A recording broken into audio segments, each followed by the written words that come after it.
de esta manera. Hoy vamos a iniciar hablando de temas económicos, del presupuesto general del Estado, de esta polémica que una vez más se instala en la Asamblea Legislativa. Sí, opositores manifiestan que aparentemente el arcismo, el movimiento al socialismo del ala arcista, intenta aprobar el presupuesto general del Estado sin un debate previo y tal vez a través de un decreto. ¿Recuerda usted lo que pasó el 2024 cuando se dio un receso sin abordar el tema del presupuesto general del Estado y luego a partir del 1 de enero esto cobró fuerza? Bueno, vamos a repasar esta información que tiene que ver con esta propuesta del presupuesto general del Estado 2025. Algunos puntos nada más, ¿verdad? Porque es un documento muy amplio. Algunos datos del presupuesto. Crecimiento económico se prevé un 3.51%. La inflación.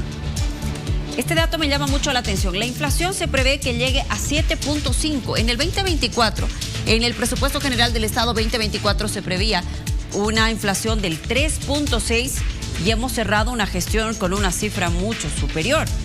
La inflación prevista para el 2025 es 7.5. Habrá que ver, habrá que analizar, enseguida lo vamos a hacer. La inversión pública, 4.024 millones de dólares. El tipo de cambio, la variación más o menos un 10%. La subvención de hidrocarburos, 15.156 millones de bolivianos, que equivalen a 2.131 millones de dólares.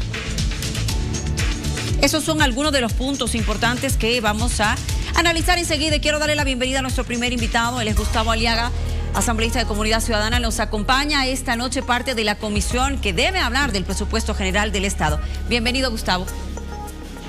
Luciana, bien, un placer de saludarte. He visto tus números y estoy desmayado en el piso, ¿no?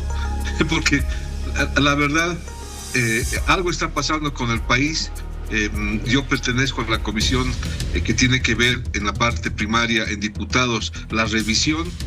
El ministro de Hacienda, como tú lo has escuchado, hace unas horas ha dicho que ya ha pasado al Congreso, no ha llegado a la Comisión de Planificación y nos va a volver a pasar, y esto anotarlo en algún lado del papel, nos va a pasar como la ley 1546 con el presupuesto del año 23-24, que nunca llegó a la comisión, se aprobó directamente por decreto porque no se llegó a cumplir el artículo 158.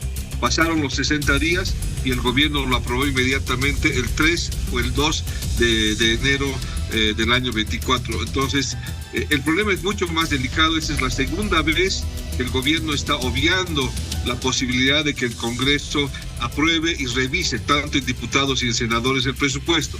Ahora la gente me preguntará, pero esto es por culpa de lo que está pasando dentro del Congreso, evidentemente. Lo que hemos vivido estos días de estar pegándonos porque estaba yo ahí, esa total irracionalidad entre arcistas y evistas, mostrando el peor papel del Congreso. Así que no nos hemos reunido esta semana. La próxima semana nos va a quedar exactamente 2 semanas y vamos a llegar a diciembre. Solamente nos quedaría una sesión para definir la comisión de receso que debería instalarse la próxima semana. No creo que nos dé tiempo, Luciana, y quiero decirles con la mayor sinceridad, de revisar. Nosotros hemos hecho un informe completo de 40 páginas en lo que respecta a Comunidad Ciudadana, pero veo los números tuyos, evidentemente son reales, pero no es el dinero que existe en el país. El tema de la subvención es una locura. ¿Dónde vamos a sacar 2.500? Pero, espero tus preguntas para contestarte. Estamos hablando de un presupuesto que nuevamente el gobierno, ya al finalizar su gestión, lo va a aprobar directamente y va a ser tabla rasa, recreo libre, sin repasar por el Congreso, de todo el presupuesto. Y te voy a dar algunos datos que es necesario saberlos antes de que lleguemos al 2 de enero y esté aprobado el presupuesto. Ya que mencionas esto, Gustavo, y lo haces como parte de observación, ¿el presupuesto general del Estado tendrá el suficiente respaldo económico para ser ejecutado en caso de, por ejemplo, no poder vender bonos debido a la calificación que tenemos? Yo creo que va a ser imposible vender bonos por el tema de la calificación, pero el monto del presupuesto es muy alto. No veo la parte de los recursos, o sea, cuando uno tiene un presupuesto dice voy a gastar 1.000 y tengo 1.000. No veo, hay mucho gasto y el gran problema que en el grupo 1, 2 y 3, el tema de los ministerios, ahí van a ser 13.863.000 casi el 61.4%, solamente en salarios y en operaciones. Mira, hay un ejemplo para el Bicentenario.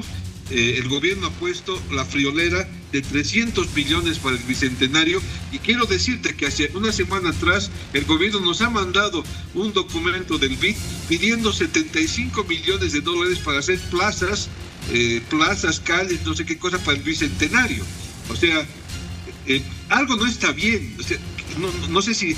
Lo que pasa es que cuando uno empieza a ver el presupuesto, que es como la carta de navegación de una nación y de una familia, sus gastos, algo no está bien, algo no está explicado.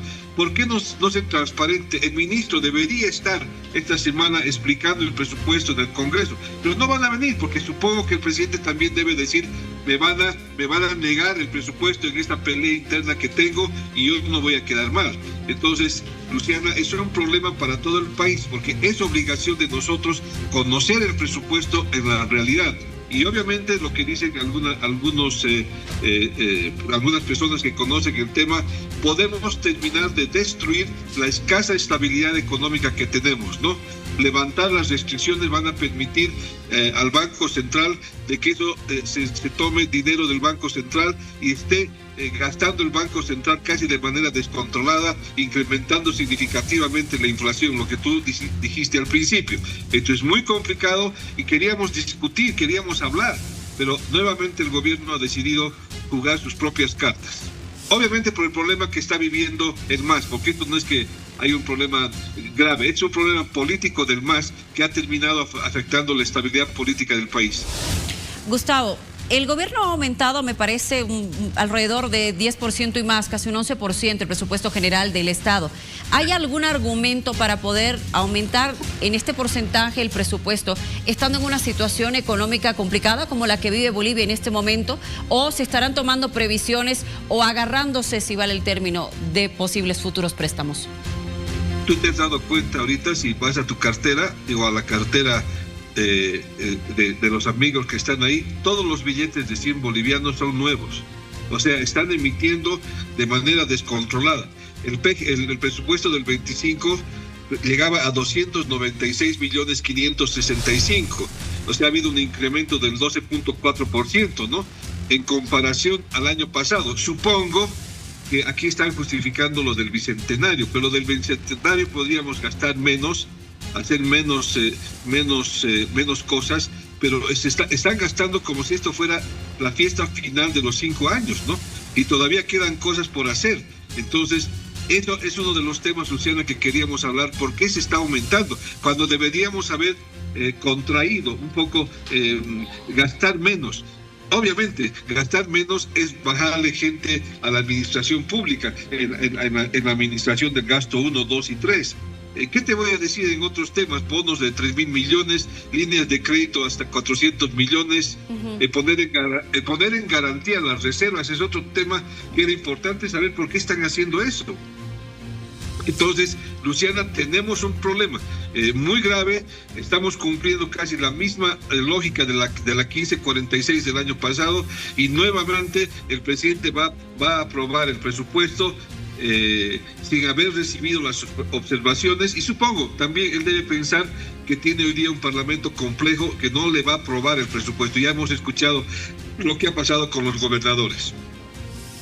Lo cierto es que la oposición ha denunciado que el ala alcista, el Movimiento al Socialismo, pretende aprobar el presupuesto general del Estado 2025 sin un debate previo. Yujra ha manifestado que hará lo posible. Esta entrevista es a nivel nacional. Tufi, buenas noches. Buenas noches, Luciana. Buenas noches, Gustavo. ¿Cuál es, de todas estas cifras que ya se han difundido hace unos momentos, cuál es la más crítica de todas ellas? ¿Qué es lo más preocupante? ¿El gasto en sueldos y salarios? ¿El volumen en general del presupuesto, que está en 296.000 bolivianos? ¿Cuál es lo que le preocupa o lo que cree usted que se debería ajustar? ¿Y cómo se debería hacer ese ajuste para encontrar una mayor austeridad en todo caso? En un momento de salida, porque además nos va a tocar el año 5, vamos a tener la elección general, los gastos de la transmisión de mando. Lo que deberíamos hacer es restringiendo salarios, recortando gente, empresas, Esto de que el Banco Central termine financiando al Estado es muy complicado porque no había sucedido, porque generalmente siempre había una independencia del Banco Central. Se autoriza además al Banco Central otorgar créditos extraordinarios al Ministerio de Finanzas para financiar el pago de obligaciones de casi un año entero. Entonces hay un problema que lo decía como del Apolo 11, tenemos un problema muy grave entre el Estado y el Poder Legislativo, en que el Estado ha decidido gastar la última moneda que tiene. Lo que tú leías hace un momento, el proceso de inflación va a ser muy alto, estamos en 11.7 y obviamente la comparación del año pasado es como si nada hubiera pasado, como si todo siguiera igual, y no ha habido una contracción, no ha habido una reducción, no hemos gastado. Y todo el mundo está pensando que no se tiene recursos para pagar ni el diésel ni la gasolina. Y aquí hablamos de 2,000 y tantos millones de dólares solamente en subvenciones. Lo de los gobernadores ha sido muy claro. Los gobernadores quieren saber por qué se ha distribuido de esa manera. Ellos han estado trabajando además, un documento que no lo conocían, o si lo conocían, el ministro les ha dicho que recién por algunos cambios se les había mandado a último momento. O sea, seremos sinceros, hay una profunda improvisación en este proceso del diseño del presupuesto. No se había dado así, medianamente en los años pasados se presentaba el presupuesto, pero esta es la carta del país. ¿Cómo vamos a hacer la transmisión de una transición a otro gobierno con tantos datos que no están seguros? Y además, ¿de dónde vamos a sacar esos recursos? Gustavo, la expectativa de crecimiento económico para el próximo año es de 3.51% del Producto Interno Bruto ya registrado en este proyecto de presupuesto. Eso es una fantasía. Eso no creo que se llegue al 3 puntos del producto. Es imposible. Vamos a llegar al 1, al 2, no lo digo yo. Gran parte de los economistas que ven con lupa este presupuesto dicen, pero ¿de dónde sacan estos números? El presidente tiene que transparentar, más aún en un proceso de salida. ¿Por qué gastar los 300 millones en el Bicentenario? ¿Quién va a venir al Bicentenario? Es importante. Vamos a cumplir 200 años, pero ¿vamos a gastar esa fortuna? ¿Nos vamos a lanzar a Sucre a gastar esta fortuna? No quedaría entender que es mejor hacer una acción o un festejo medido a lo que tenemos. Pufi, es bien preocupante. Yo no he recibido, hoy día fui a la oficina, quería ver el documento en papel, porque a veces es incómodo ver en computadora. No había el documento, entonces no ha llegado. La próxima semana no creo que podamos aprobar el presupuesto en un día, eso es imposible, y pasemos después a senadores. Así que, lamentablemente, Fufi, hay que decirle al pueblo, hay que decirle a la gente que este es un presupuesto diseñado a último momento, no se han tomado las previsiones y nuevamente el gobierno el 2 de diciembre va a aprobar directamente el presupuesto y va a gastar directamente como ellos creen. Han obviado el trabajo del Poder Legislativo, evidentemente supongo por los problemas que estamos viviendo dentro de ese poder, pero era importante. Lo único importante del Estado es este tema del presupuesto. Muchísimas gracias, Gustavo, por habernos acompañado esta noche aquí en vivo. Un saludo, gracias, un abrazo, buenas noches. Igualmente, muchas gracias. Lo cierto es que a la Asamblea Legislativa le quedan 3 semanas aproximadamente de trabajo. Gustavo Oliaga, asambleísta de Comunidad Ciudadana, dice, lo veo difícil que podamos aprobar, tratar, analizar el presupuesto general del Estado 2025. Lo que va a suceder es que el presidente pueda aprobarlo directamente a partir del 1 o 2 de enero del 2025. Quieren un debate, eso manifiestan los opositores. La presidencia de la Cámara de Diputados ha manifestado que se hará lo posible. Si esas fueron las palabras de quien preside la Cámara Baja de nuestro país. ¿Qué pasa con la inflación? ¿Qué pasa con otras cifras? Con la subvención, que es otro de los datos importantes. Le quiero dar la bienvenida a nuestro siguiente invitado. Él es Omar Velasco, analista económico con nosotros esta noche. Bienvenido. Buenas noches, Luciana. Para mí un placer estar aquí en vivo y a través tuyo un cordial saludo a los gentiles televidentes. ¿Qué opina de estos datos de la inflación, Omar? ¿Cuál es el análisis que usted tiene? Bueno, según los datos del presupuesto general del Estado, el próximo año las autoridades prevén una inflación de 7%. Esta es una situación compleja, es un presupuesto desafiante porque prácticamente duplica el crecimiento de los precios al crecimiento real de la economía, ¿no? también proyectada alrededor del 3,5%. Esto en términos presupuestarios tiene una incidencia importante porque implica, por un lado, una mayor necesidad de incremento nominal para reponer la pérdida del poder adquisitivo que va, en principio, que las autoridades esperan que experimente por culpa de la inflación. Eso quiere decir, en términos, digamos, concretos, un incremento salarial nominal de por lo menos 7-8% que el gobierno tendría que negociar con la COP, lo cual implica también mayor gasto corriente. Del otro lado está, por supuesto, el tema de los ingresos tributarios, porque si la economía crece menos, claramente lo que vamos a tener es una situación de menor capacidad de recaudación y eso se va a traducir también en mayor presión fiscal en términos presupuestarios. Omar, ¿qué le dice en la siguiente cifra? Ya mencionó usted el total del presupuesto, más de 296.000 millones de bolivianos, pero ¿qué le dice la cifra de la inversión prevista, la inversión pública? 4.000 millones de dólares o algo más en minería, en hidrocarburos y en energía. ¿Se podrá? ¿Y de dónde?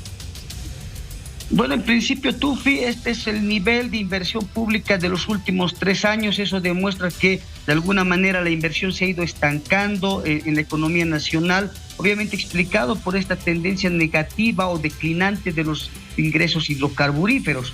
A mí lo que me llama la atención un poco es el tema de la composición. Si bien el gobierno señala de que se va a dar mayor prioridad al tema productivo, al tema social, hay que ver que dentro de esa inversión, alrededor de 370 millones están destinados al sector hidrocarburífero, siendo que hoy este es uno de los sectores esenciales para reactivar la economía nacional. En ese sentido, estamos hablando de menos del 10% de la inversión pública destinada al sector hidrocarburífero.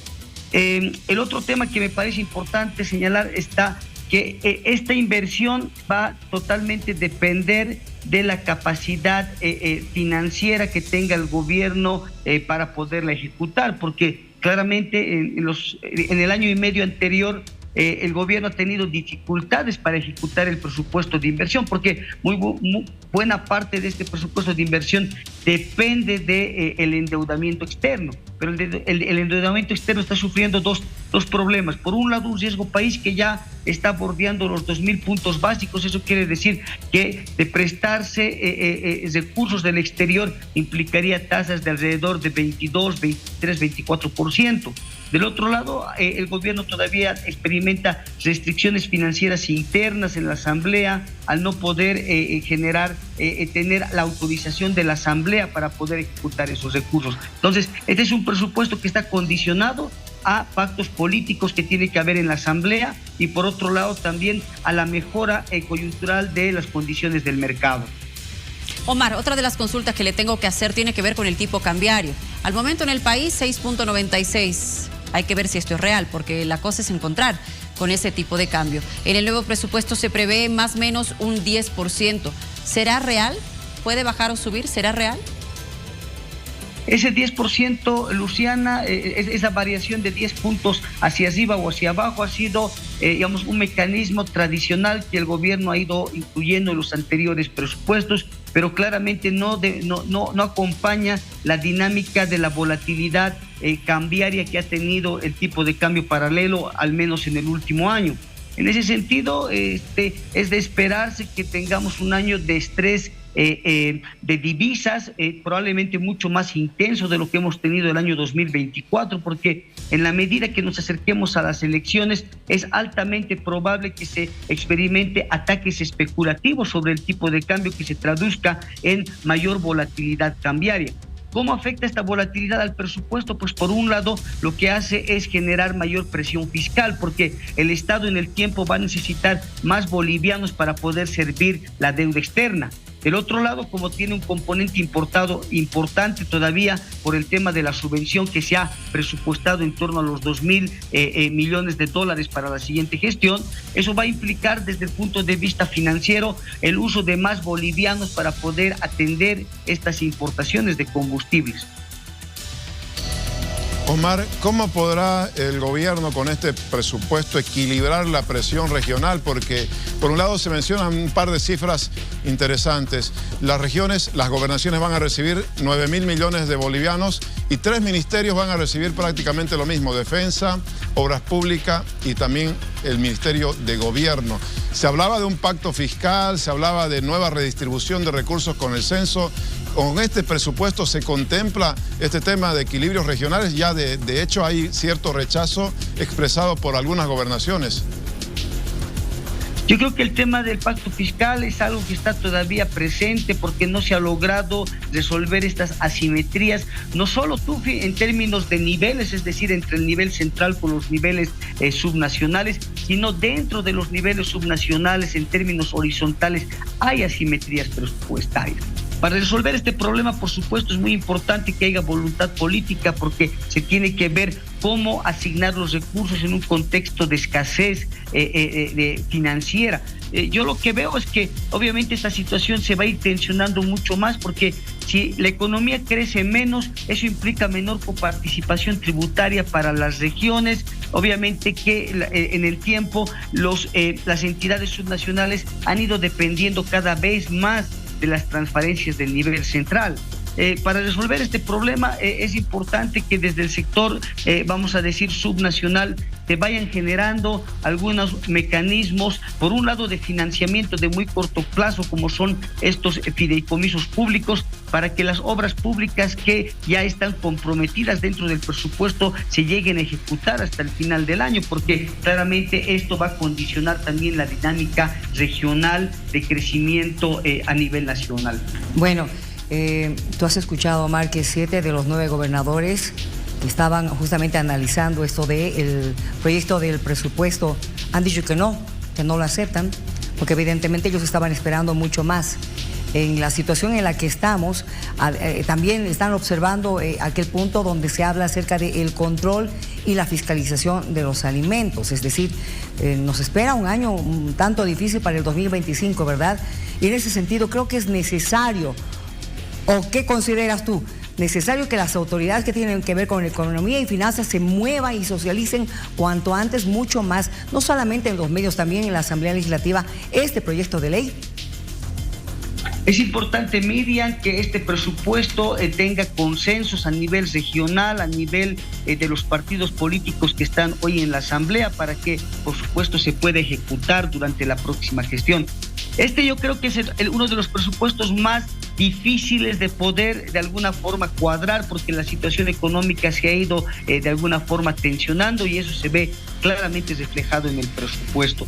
Del lado del gobierno central es muy importante que mesure bien el tema del gasto corriente, porque hoy aproximadamente el 90% de la planilla de sueldos y salarios se está pagando con los ingresos tributarios y claramente ya no existe un margen para poder destinar los recursos del Estado a otras obligaciones de la economía. Por otro lado, el tema de la subvención representa prácticamente hoy la mitad de lo que es la inversión pública y en ese sentido se está dando de alguna forma ciertas tensiones entre la estabilidad y el crecimiento económico. El 2025 va a ser un año complejo y por eso el gobierno tiene que dar señales claras, señales tranquilizadoras a la población, a las gobernaciones, a los municipios. Y para eso es muy importante, repito, de que se pueda establecer pactos en la Asamblea, porque el presupuesto es solamente nominal, lo que al final importa es la ejecución financiera y eso depende en buena parte de la voluntad que haya en la Asamblea para obtener el financiamiento externo. Omar Velasco, muchísimas gracias por habernos acompañado esta noche con su análisis. Muchas gracias a ustedes, muy buenas noches. Buenas noches, siempre bienvenido. Bueno, está en debate y de seguro va a generar todavía polémica, al menos en estas últimas 3 semanas que le restan de trabajo a la Asamblea Legislativa.